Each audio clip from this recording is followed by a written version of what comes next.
Hello and welcome, everyone. My name is Dane Menke. I am the Digital Marketing Manager here at Regenesis and Land Science. Before we get started, I have just a few administrative items to cover. Since we're trying to keep this under an hour, today's presentation will be conducted with the audience audio settings on mute. This will minimize unwanted background noise from the large number of participants joining us today. If the webinar or audio quality degrades, please try refreshing your browser. If that does not fix the issue, please disconnect and repeat the original login steps to rejoin the webcast. If you have a question, we encourage you to ask it using the question feature located on the webinar panel. We'll collect your questions and do our best to answer them at the end of the presentation. If we do not address your question, we'll make an effort to follow up with you after the webinar. We are recording this webinar, and a link to the recording will be emailed to you once it is available. In order to continue to sponsor events that are of value and worthy of your time, we will be sending out a brief survey following the webinar to get your feedback. Today's webinar will discuss colloidal activated carbon performance and long-term strategies for in situ PFAS remediation. With that, I'd like to introduce our presenter for today.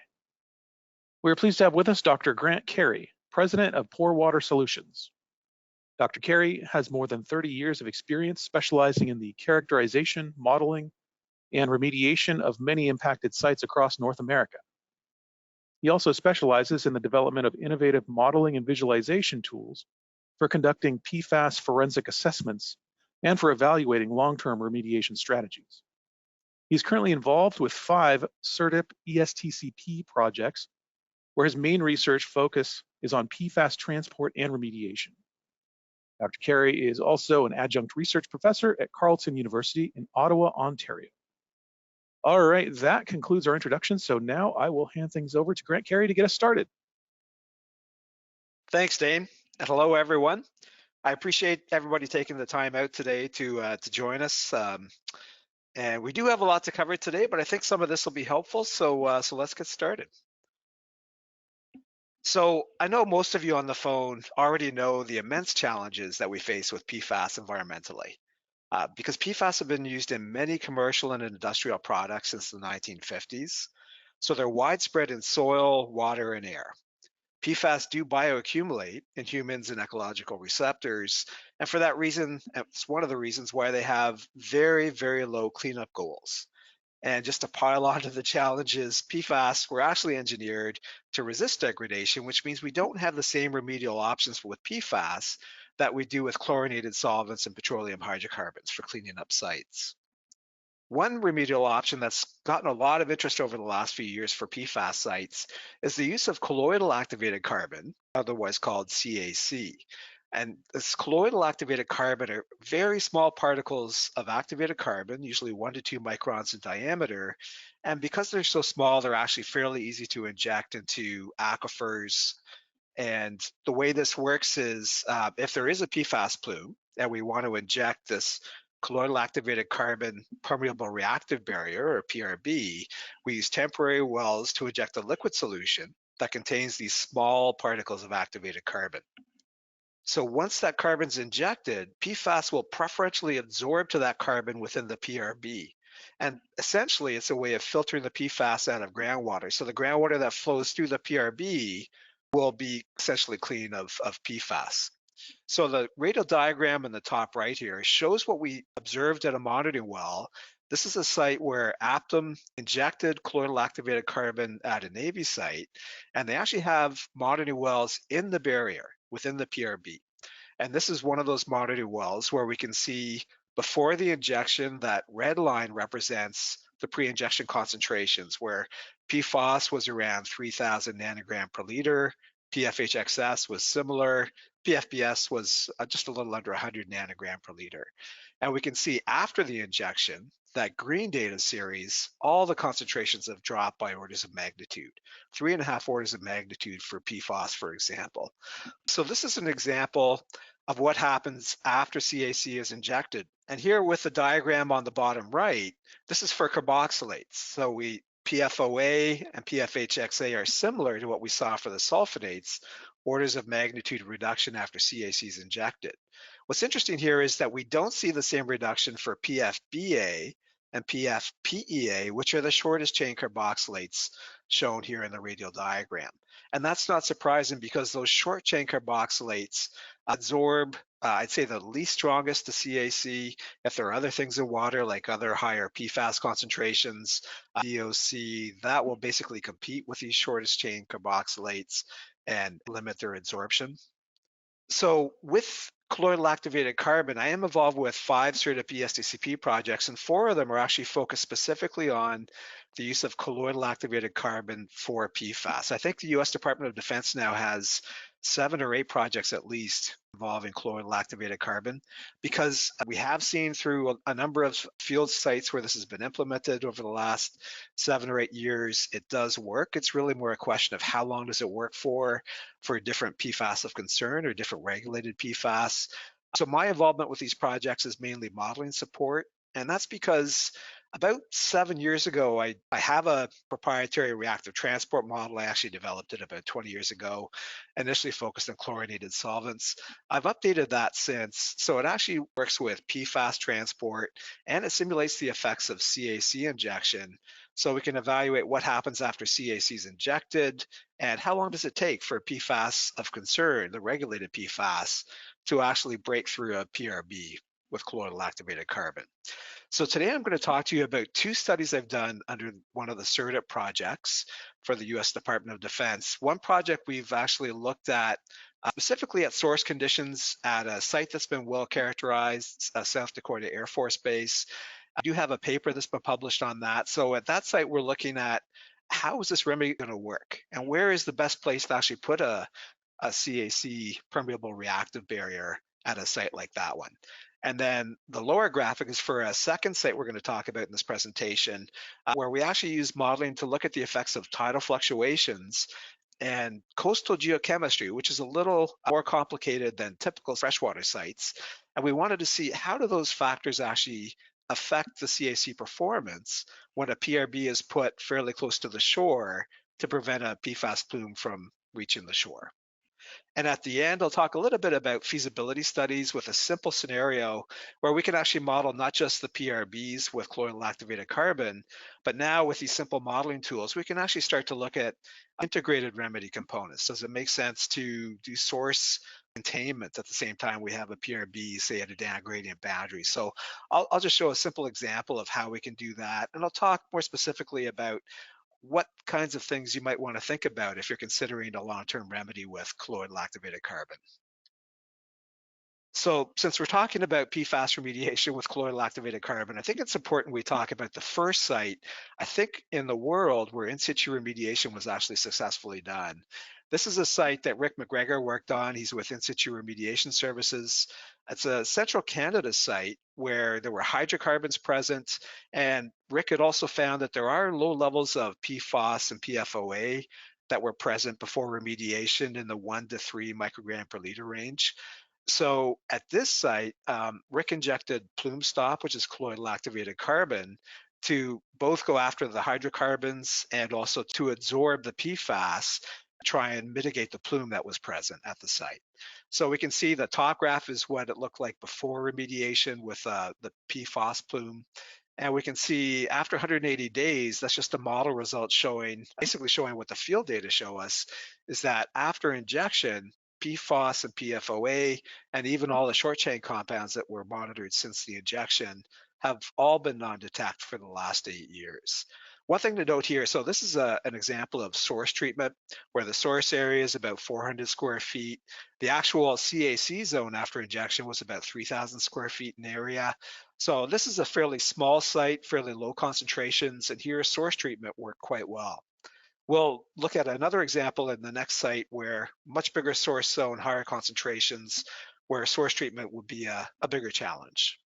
So we did this paper in 2019, and it's shown with modeling what we've actually seen with the field data since then, that PFAS, PFOA, all the short chains are still non-detect after injection. And what we're seeing in the model is that in the source area, the model still represents an incoming PFAS flux into that source area, which could be through percolation from the vadose zone that lies above the aquifer, or it could be back diffusion from a clay layer below that source area. And we're seeing that with that flux continuing to be turned on in the bottle, even with CAC injected, eventually concentrations of the PFAS do start to increase as the available adsorption sites on the CAC start to get used up. So as more and more CAC is used up, we're seeing after 10 years, 20 years, concentrations in the source area of PFAS are starting to increase. And it hasn't gone very far yet because we have a lot of CAC down gradient from the source area, which hasn't been used up. So that's like a buffer that Rick built into the CAC zone. If he didn't have that buffer and he only injected CAC at the source, they probably would have had breakthrough after, say, between 10 and 20 years. But because there was some extra room at this small site, it didn't cost much extra to do.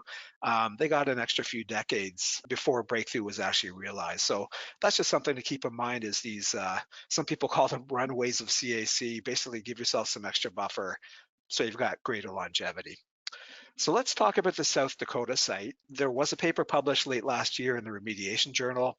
That's open access, but if you'd like a copy, I'm happy to send it to you. Just send me an email and I'll forward you the PDF.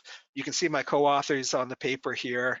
And what we had done with this site is because the source area was so well characterized, we wanted to use that as real world conditions. And we built a model around that. And the site actually has quite complex hydrogeology, so we didn't put all that in detail in the model. We brought in kind of the average velocity, represented the fraction of organic carbon as what they measured at the site. But the flow system is hypothetical, and what we wanted to do was just look at, will a CAC remedy actually work at this site? Because PFOA and other PFAS concentrations are much higher than Rick's site that we just saw. So the key questions, as I mentioned, one, will CAC actually work? Is it a viable technology for this site, given the high concentrations in the source area? And then we want to look at where is the optimal placement for putting a CAC permeable reactive barrier?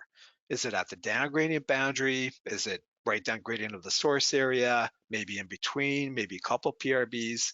So we just did some modeling to kind of evaluate pros and cons of each alternative.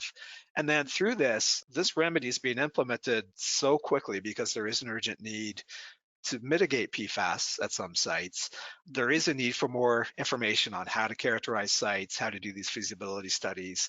And that's a lot of what we talked about in that paper was just suggestions and tips for what to think about if you're doing remedial investigations or feasibility studies involving a potential CAC remedy. So as part of the modeling, the key is with any modeling of PFAS, we need to know what are the PFAS adsorption isotherms with CAC? How strongly does PFAS adsorb? I use what's called a Freundlich isotherm, won't get into the details of that. But I wanted to mention I have been working actually since 2017 with Dr. Ayn Pham and Seyfullah Hakimabadi, who's a PhD candidate, pretty much done now, at the University of Waterloo, and they've been studying many different factors that affect PFAS absorption to CAC. And one thing we did, which has been really helpful for me as someone who needs input parameters for models, is we took a groundwater sample that Dr. Charles Schaefer had sent to us from an AFFF impacted site. It's a groundwater sample from a plume, and they actually calculated the individual adsorption properties for the main PFAS constituents, PFAS, 6,2-FTS, PFHXS, PFOA, and that's for the groundwater sample with the GW symbol. The y-axis is the Zorb concentration, and the x-axis is the aqueous, or the groundwater concentration.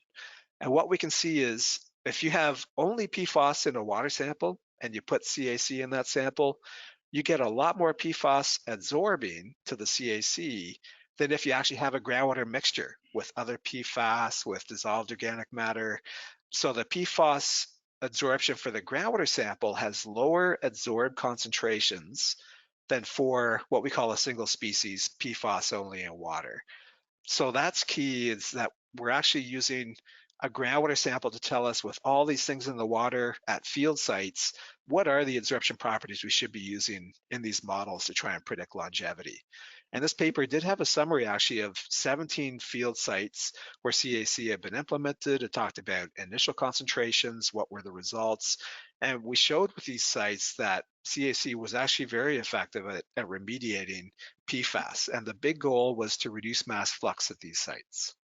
So in terms of the South Dakota site, what it looks like, we're showing a one-layer model in two views. There's the plan view here showing the grid. You can see the source area here, which actually at the site was quite large. The source area was 30,000 square feet, which is about 10 times larger than that source area at the Canadian site.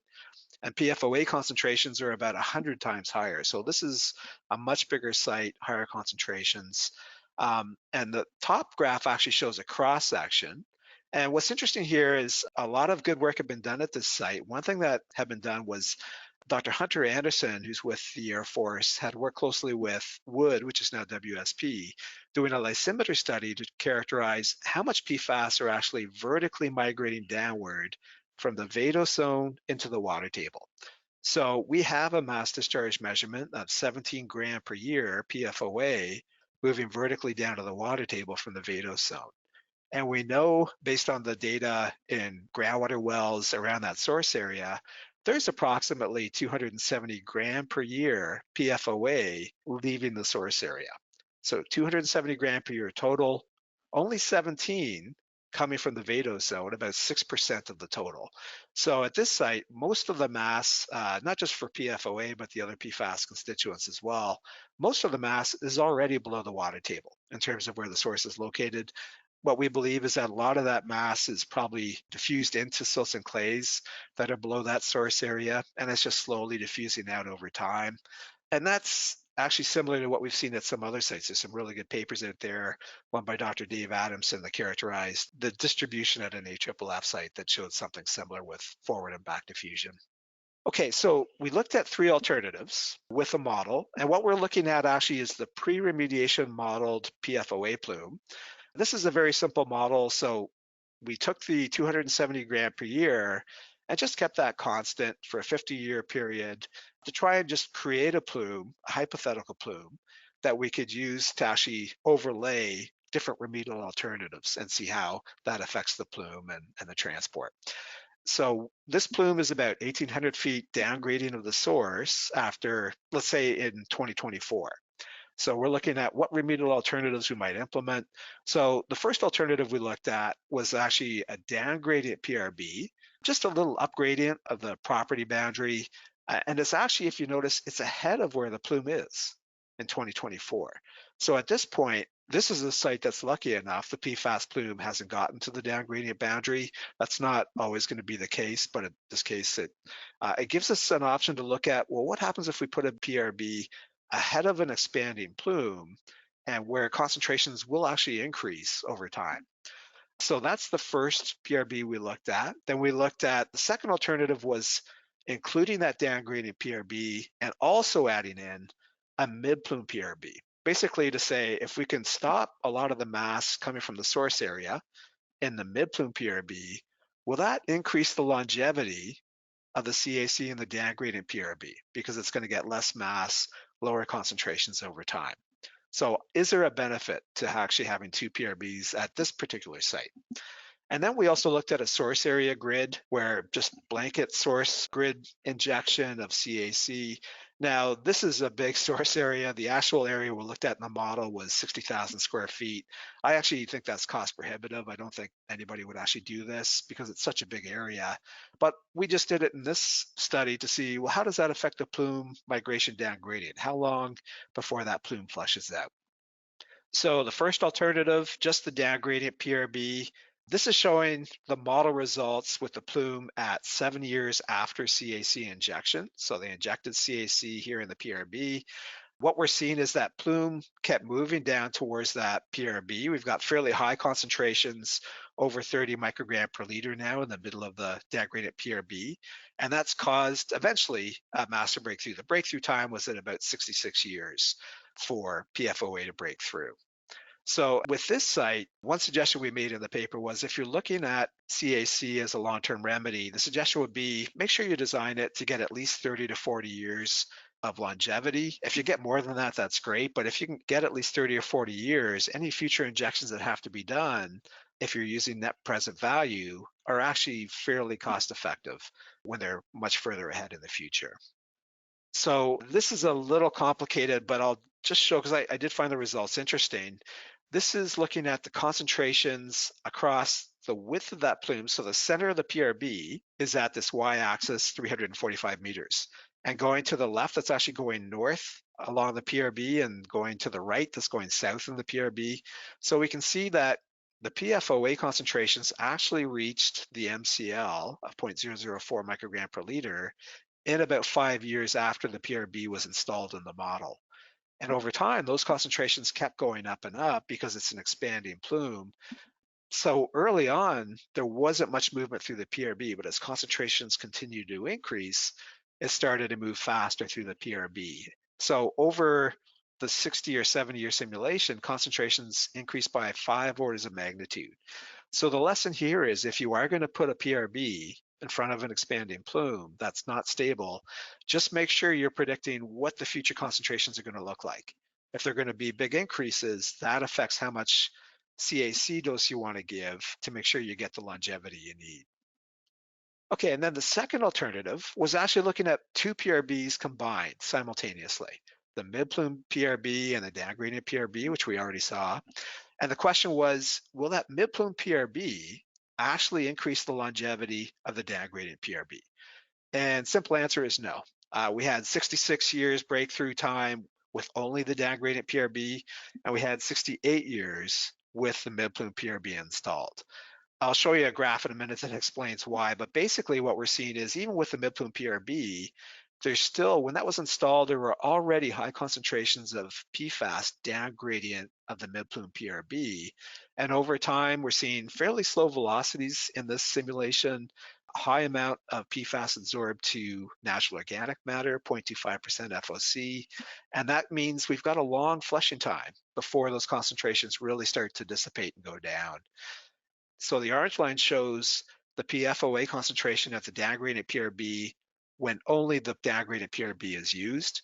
When we add the mid-plume PRB, the concentrations actually do start to come down after 50 to 60 years, but that's too late. Most of the plume has already gone through the down-gradient PRB, and that's why we really didn't see an effect on breakthrough time. So there was really no benefit in this case to adding a mid-plume PRB. And just to show you the results, so if we were doing source treatment or even containment, let's say we put a PRB just at gradient of the source area, because the velocity is slow, we've got high concentrations, not only in groundwater, but also absorbed to natural organic matter throughout that plume. And because there's high absorb concentrations, it takes a long time to desorb and get flushed out with a relatively slow velocity in this site example. So that just shows, if we're using, say, PRBs, if you're thinking of pump and treat, it's really important that we consider how fast will PFAS actually desorb down gradient of where we're implementing that remedy. Pump and treat is going to be the same thing. If there's a plume down gradient, we're going to see desorption and potentially slow flushing. So that's something to keep in mind, whether it's from back diffusion or just equilibrium desorption or rate limited desorption. It may take some time to get flushing of the PFAS from down gradient of where we implement a remedy. So we learned a lot from this work in terms of, what do we really need to know when characterizing sites if we want to evaluate feasibility of a CAC remedy. So I think the biggest thing that I've learned is the longevity of these remedies is all about the PFAS mass flux. It's not concentrations only, it's not velocity only, it's the mass flux, which is a combination of those two. So this is where it's really important, if you can get the data, to actually collect depth-specific mass flux measurements where you're thinking of putting a PRB. And you can do it in the core of the plume. If you have a long PRB, you probably want to do it different places along that PRB. The lower the concentrations over time, the less dose you can use in the more of the fringe parts of those PRBs. And Regenesis does have a flux tracer tool. So if you're interested, I'd certainly suggest talking to Regenesis. If you're looking at CAC, this is something that I've seen just from doing the modeling is really critical. I won't go through all the details just because we have a lot to talk about today, but obviously a lot of this is make sure you know how the plume is moving, where it's moving over time, what's competing with PFAS for absorption to CAC, and even redox conditions. Is it aerobic, where you might have precursors degrading to your PFAS of concern? That's important to know, and you want to make sure you're not changing redox conditions and potentially creating more problem. This is actually a result when we're talking about desorption, downgrading of a PRB. This is actually a field result from a different site. This is the same site I mentioned earlier where Aptum injected CAC and is working with the Navy to evaluate performance. And I'm helping them in terms of modeling what the performance was, calibrating adsorption isotherms. So just simply the groundwater is flowing left to right across this page. The PRB is here. There's two down gradient wells. MW1 is 5 feet down gradient of the PRB. MW2 is 10 feet down gradient of the PRB. And you can see the symbols here represent the observed data at these wells in the shallow aquifer. And you can see kind of a slow, gradual decline over time. If I use an equilibrium desorption model, we get very rapid drops here in PFAS concentrations, completely different from the South Dakota site because velocity is a lot faster at this site. We're starting with much lower concentrations of PFAS in the aquifer before the PRB is putting in, and the FOC is a little bit less as well. So very different conditions in the South Dakota site. And to actually match these data, I had to model rate limited desorption, which means there's some kind of a mass transfer resistance. Maybe PFAS have to diffuse a little bit before they're desorbing from the natural organic matter. There could also be the water table at the site has been going up and down. So that might be another thing that's causing a slow gradual decline. I'm not sure if kinetics are involved in desorption at all sites. That's something we need more information on, but just something to be aware of. If you're having really slow desorption, that might be one reason why is there's a kinetic desorption effect, a rate limited desorption occurring. Okay, so let's talk about the second site. This is another coastal site. I call it Coastal Site B. I've worked on, we can see the authors here. And the reason we wanted to work at this site is if where PRBs might be installed, let's say next to a coast to try and prevent a PFAS plume from getting into the shore, how challenging is that going to be? And how do tidal fluctuations in geochemistry affect the CAC performance? So conceptually, without CAC, without a PRB, just because of tidal mixing, we have pretty good attenuation at the shoreline. And using a model that's representing the effect of tidal fluctuations, we've got a hypothetical source built in, upgrading of the shore. With a model, we simulated, okay, there's about a 50% attenuation between the source and really mainly in the area pretty close to the shore. And that I've worked on a lot of coastal sites. That's pretty consistent with what I've seen with field data at other sites and with modeling other sites. Usually a 50%, even a 70% drop at the shoreline. Now with a PRB being installed, let's say 50 feet from the shore, which some sites are actually having that implemented. So you've got fairly strong tidal fluctuations. So at high tide, the water in the shore is high. You've got inward flow towards the PRB from right to left. And at low tide, you've got the opposite direction. You've got outward flow towards the shore. And after the PRB is put in, we know we're going to have high PFAS in between the PRB and the shore early on before it's flushed out. So at high tide, there is going to be some PFAS because there's an inward gradient being pushed into what I call the down gradient end of the PRB, the right side here. In addition, there's also PFAS coming into the left side of the PRB. So the concentration profile might look something like this, big drops in concentration of the PRB, but at that right side, the down gradient end, we've got some PFAS accumulation. That could eventually become a secondary source. We need to be aware of that. So we wanted to see how high does that get with tidal fluctuations. And with surface water, usually we're talking about ecological receptors, much higher than MCLs. The good news is this reverse tidal fluctuation effect didn't get concentrations high enough to be an issue for ecological criteria, so that was good. What we did see is in terms of geochemistry in coastal sites, there's a lot more PFAS absorbed to natural organic matter next to the shore because there's high ionic strength and there's high calcium and magnesium in the water. And that just means high absorb concentrations, means longer time to flush that out after the PRB is installed. Basically what this is showing, this is data from a 2012 paper, I just plotted it on this graph. And we had this case where the aquifer at this particular site, we're using the physical hydrogeology characteristics from the site and the geochemistry, those are measured. And then we're overlaying a hypothetical PFAS source and a hypothetical PRB just to help us understand under these coastal conditions, what's performance going to look like. So at a site like ours, where this is the actual measured geochemistry near the shore, calcium ionic strength is pretty high. And using this data from a paper, that means the amount of PFAS absorbed to natural organic matter might be 4 times higher than what we would calculate based on FOC alone. Just set up a 1D model. Flow is going across the model domain from left to right. We've got this hypothetical source that we've overlaid on, a hypothetical PRB.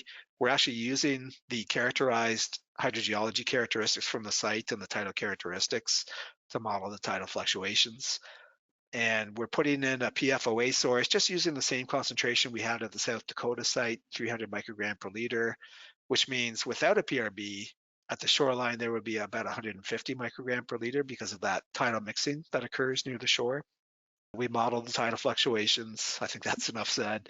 This was interesting. I wanted to see how close do you have to be to the shore to have an inward velocity a couple times a day because we have diurnal tidal fluctuations. So the horizontal line is a velocity of 0. And what we can see, the purple line is the maximum velocity at any point in time during the tidal cycle.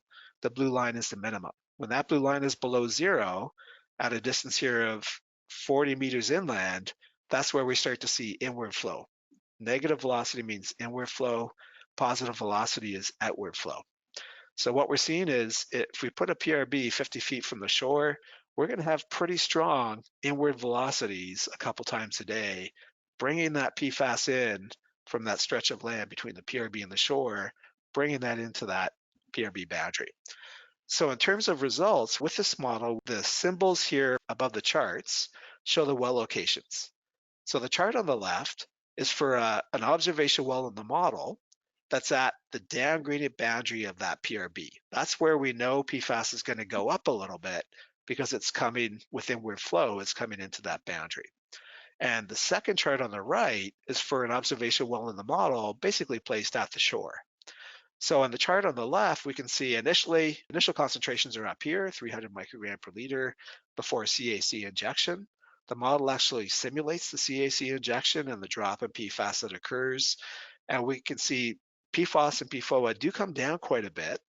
And they don't come down to the MCL in this case because at the coastal site, there's a lot more mass absorbed to natural organic matter before CAC is injected. So there's a lot of mass to start with once CAC is injected, and that takes up some of the available sites. If this wasn't a geocoastal site, we would have seen these concentrations come down below the actual MCL now.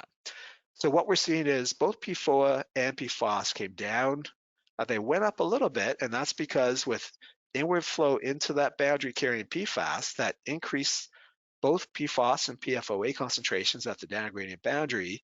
Then they started coming down a bit as the PFAS were flushed out between the PRB and the shore. Eventually, PFOA starts to go up pretty quickly because it breaks through after 20 years.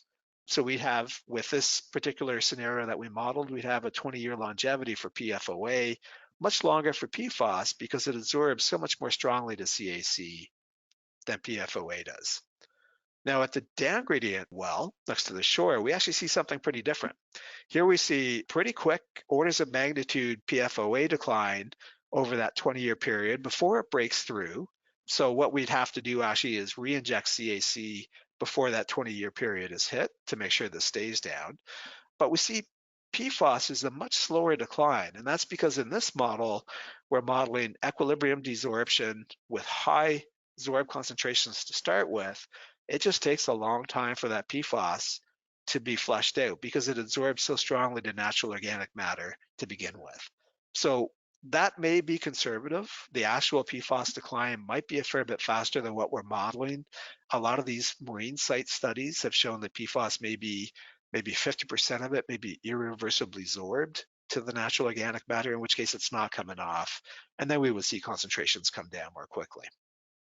So, okay, let's talk about, well, how does this remedy work in the long term? I've talked to a lot of people about implementing CAC, and I'll talk through some of the main questions I get and my perspective in terms of how I think about these things. So first, let's do a really quick feasibility study check, looking not only at a CAC PRB, but also saying, well, does it help to do something to reduce the mass discharge from the source if we're putting in a PRB next to the down gradient property boundary? This is a different site than the South Dakota one. It's got a faster velocity. It's got lower mass discharge, lower concentration, so a very different condition. So the mass discharge in this case is about 70 grams per year. Concentration at the down gradient boundary in the steady state plume before remediation, it's about 10 microgram per liter, and velocity of about 200 feet per year in this case. So the alternatives I looked at were, okay, let's just look at a down gradient PRB. Let's see how that performs, and then we'll compare these other alternatives where we try and do something to reduce the PFAS mass flux coming from the source area. One obvious one I didn't model because we kind of looked at that before with South Dakota was we could have looked at a second PRB, but I wanted to try a couple of different things here. So I tried a partial wall scenario where groundwater has to flow around but not through the source area. The thinking being that less groundwater flow through the source, you would think that would reduce the mass discharge. That's actually, after modeling, that wasn't the case. I'll show you why that is. And then I looked at, well, what if you cover the source and prevent the infiltration? That's going to reduce, let's assume in this scenario, 50% of the mass PFAS mass is coming from the vadose zone. So a cover would reduce the mass discharge by 50%. How does that affect things? And how does that increase the longevity of that downgraded PRB? And then finally, we'll look at a full wall scenario, but you can't just put a full wall around a source area. You also have to put a cover on. That way, the water inside the wall doesn't kind of build up and eventually come out through the ground surface. So it's a cover plus full wall type scenario. So this shows the plumes at 30 years after start of remediation. So the top one is the PRB only, and you can see the higher concentrations, 1 to 10 microgram per liter, kind of getting through close to the downgrading edge of the PRB that actually breaks through 4 years from the simulation at 34 years. And we can see with the partial wall scenario, there's a lot of red here, which, now that I look at it, it's intuitively obvious because we have much slower velocity inside the source area, but we still have infiltration bringing mass to the water table. We still have back diffusion. We just have less water flow. It's more stagnant water, and that results in much higher concentrations within the source area inside this partial wall. So the effect of trying to reduce the groundwater flow actually resulted in much higher concentrations and actually ended up, it's about the same mass discharge at the end of the day versus nothing being done in the source. So that partial wall scenario, at least this configuration didn't work well. I didn't try and optimize and try and look for other options, but that's the kind of thing that we can use simple models for. And then finally, the PRB with the cover only over the source and PRB down here, that did cut the mass discharge by 50%. We still have a plume getting to the PRB, and it increased the longevity by about 20 years. And then finally, the full wall and cover at the source, basically the mass discharge. There's a little bit in the model that's seeping through the wall.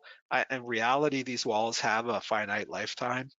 The model might be some dispersion artifacts. I have to check that, but I do expect, even with the wall around the site, we are going to have fairly high concentrations left inside, and there are going to be places where these walls are not going to get a perfect seal, where you're going to get some mass coming through. So I think this is actually representative. We might even have more mass coming through with a wall scenario. So what we're seeing is all 4 alternatives, they all look the same, downgrading of the PRB. So these extra source treatment options to reduce mass discharge didn't affect things beyond the property boundaries. So yes, it does extend the longevity of the PRB, but these alternatives 2 through 4 are upfront costs. The other alternative is you go with a shorter longevity, still pretty good at 30 years, and then just re-inject new CAC before that breakthrough actually occurs, another PRB. And that way it's in the future. Net present value is pretty low cost if we look at it with net present value. In this case, that's probably the best benefit. Assuming there's no receptors on the site, there's no extra benefit here by trying to do something with the source. The key is that down gradient PRB to prevent PFAS from moving off site. And just to show you what concentrations look like over time, the purple triangles are just an observation well put in the model. I should have mentioned as well, so when I model mass discharge from a source over, say, 50 years or 100 years, I actually represent a decline half-life of typically 30 years.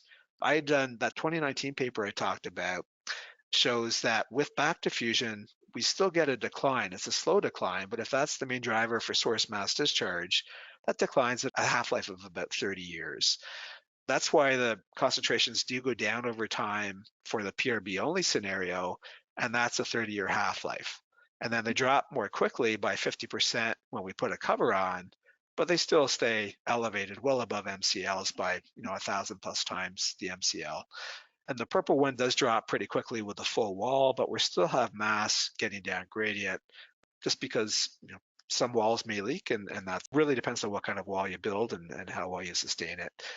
So in terms of that partial wall, this just shows, so initially concentrations at that well were in the yellow 1 to 10 microgram per liter range. Over time, we got higher and higher concentrations in the source area because less dilution was occurring, and that created a more intense plume moving towards the PRB. So the key is whatever we do, we want to make sure we're not making concentrations higher in the source area. So in terms of the biggest question I get, the most common question I get, is what happens with these PRBs 10, 20, 30 years down the road? These are effective for absorbing PFAS, but that means PFAS are absorbing to the CAC and it's building up in that barrier. So what happens down the road? Well, option one is we could actually inject another PRB just slightly down gradient, get another 30, 40 years of longevity. For me personally, I'm quite confident that in the next 10 to 20 years, we'll probably have destructive technologies available for in situ PFAS treatment. I'm an optimist, I guess. But even now, there are thermal technologies that are being tested, which might actually work pretty well for treating PFAS in a CAC zone when that CAC is close to being spent.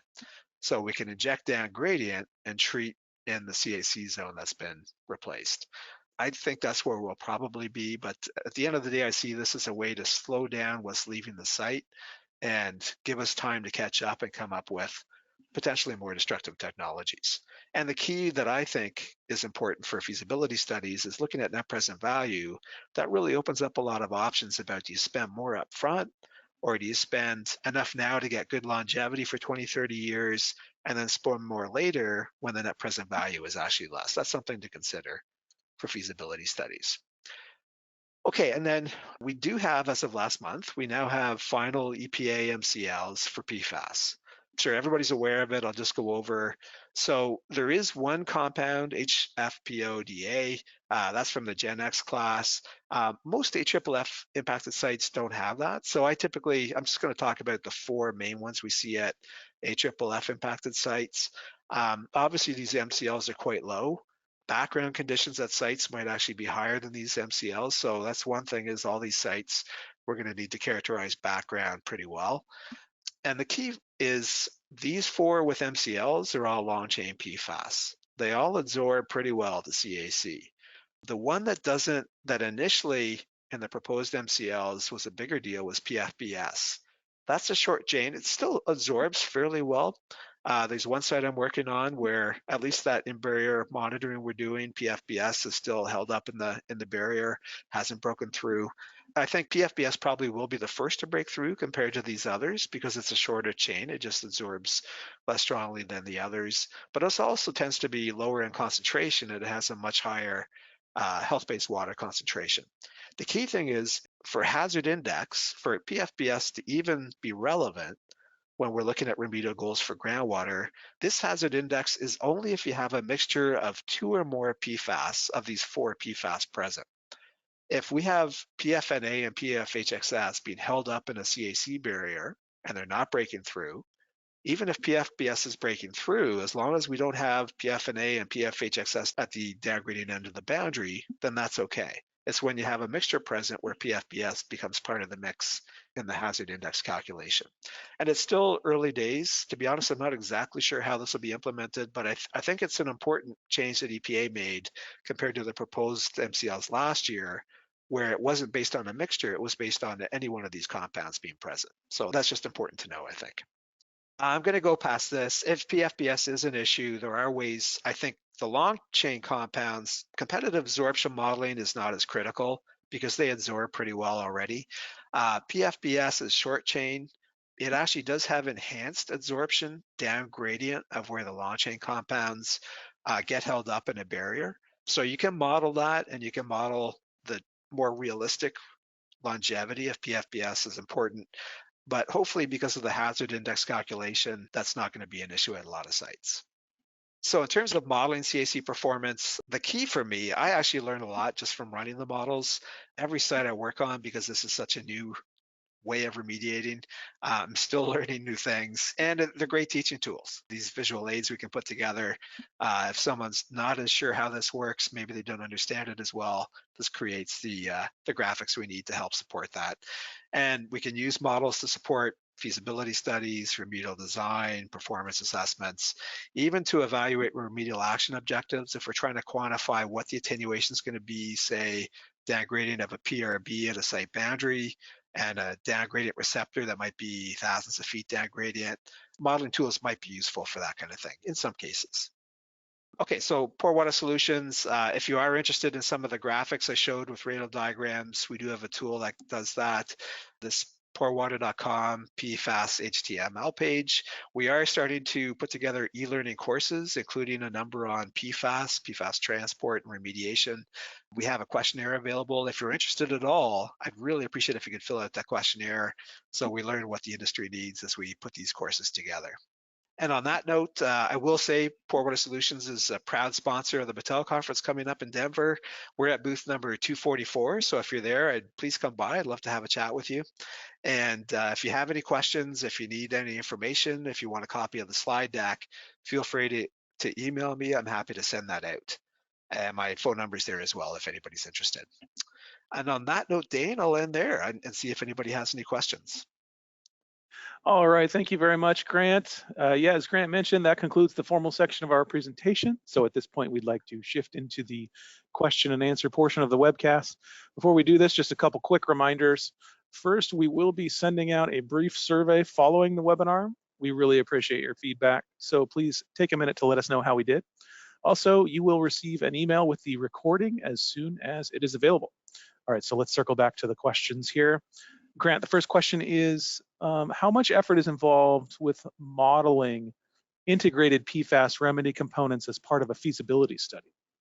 So with that, it depends a lot on the groundwater model component. Actually, the transport modeling is simple. I usually keep transport models quite simple, conceptual, because there's enough uncertainty. There's no point in making them too complex. The flow model, if we have to calibrate a flow model to verify hydraulic conductivity and velocity, for example, that just takes a bit more time. But to give you an idea, like the simulations I showed for the FS here, I did in very simply for 2 or 3 days. I'd say typical site, maybe minimum 1 to 2 weeks to kind of look at the CSM, build the models. More complicated sites, it's going to take longer, obviously. Okay, thanks, Grant. So here's the next question. It is, what happens if PFAS breakthrough in a colloidal activated carbon PRB occurs more quickly than your model predicts? So that's a good question. So these models, yes, they're our best representation right now based on a lot of lab work, based on field studies now where we're calibrating models and adsorption properties. But there's still a lot of things happening at sites that may affect the longevity.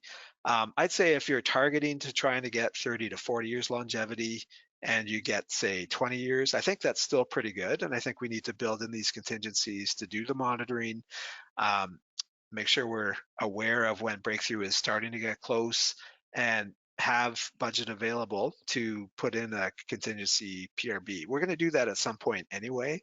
And maybe in 20 years time, we'll actually have a destructive technology that's available as well. So I think if you're targeting, say, 30 or 40 years and you're getting 20, I think that's still pretty good. And we may be in a whole different remediation world at that point in time.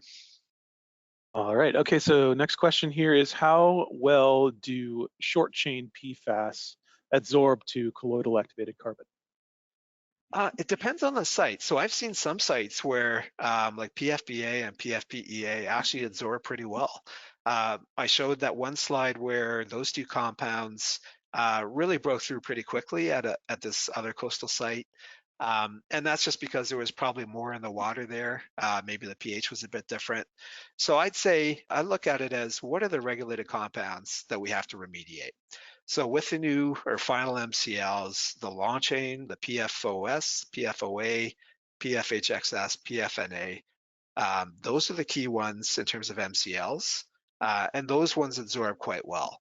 PFBS, it's something we need to look at, but if you have breakthrough of PFBS but not the long chain, then it's not an issue for the hazard index. And if one of the long chains is breaking through, like PFHXS, for example, that MCL is so low anyway, you may be at the point where you have to replace the PRB anyway. So I think the key is let's look at what's regulated now. We actually have regulations we can focus on, and just being able to, we'll have more data with short chains over time, but I think overall, I think we're okay on the short chains. I was a little worried up until the final MCLs came out, but I think at least they didn't have short chain MCLs, which was helpful. All right, thank you very much, Grant. So there's another question here, and it is, what kind of variability are you seeing in PFAS adsorption isotherms based on groundwater samples from different sites? So just to give you an example, so I showed you the isotherms from the one site, which was from a groundwater plume at an AFFF impacted site. And we did isotherms recently for a separate site in a source area with completely different PFAS concentrations and got quite different isotherm results. At the first site, PFOA was quite low in concentration and PFAS was highest. And PFAS had the strongest adsorption isotherm, PFOA was down lower. At the second site, PFOA was much higher than anything else, and PFOS was lower. And we saw the reverse for the adsorption isotherms. So I think the adsorption isotherms depend a lot on what the mix is, which compounds have the highest concentrations. The ones with higher concentrations seem, at least from the few sites I've seen with isotherms, the higher the concentration of a PFAS, the greater the adsorption is going to be. The lower concentration ones, maybe they just have less ability to compete. So that's one factor. And then DOC is an obvious one. If you have really high DOC at a site, that could affect the isotherm. If DOC is less than 10, 15 milligram per liter, certainly less than 5 milligram per liter, then you should be okay. I don't think it has an effect below 5. And if there's hydrocarbons present at really high numbers, that also can have an effect on the isotherm. But below single digit micromilligram per liter hydrocarbons, I actually haven't seen that much of an effect. All right, well, thank you very much, Grant. That is going to be the end of our chat questions. If we did not get to your question, someone will make an effort to follow up with you. If you'd like to learn more about Pour Water Solutions, please visit pourwater.com. If you'd like to learn more about remediation technologies from Regenesis, please visit regenesis.com. Thanks again very much to our presenter, Dr. Grant Carey, and thanks to everyone who could join us. Have a great day. Thanks, Dane. Thanks, everyone. Much appreciated.